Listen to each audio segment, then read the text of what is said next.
You ask Tiger to solve. This deals with linear equations with one unknown. The final result is x equals -2.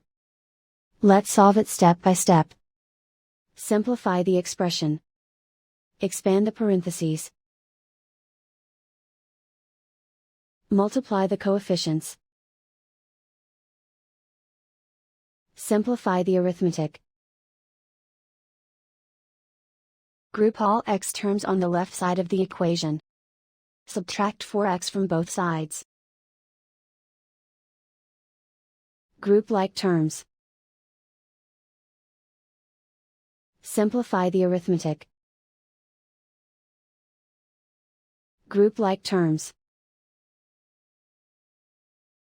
Simplify the arithmetic. Group all constants on the right side of the equation. Add 3 to both sides. Simplify the arithmetic.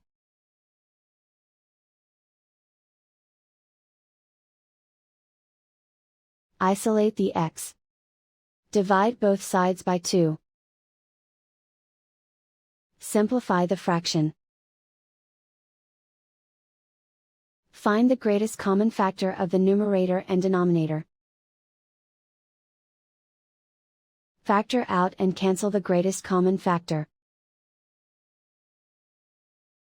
And so the final result is x equals -2.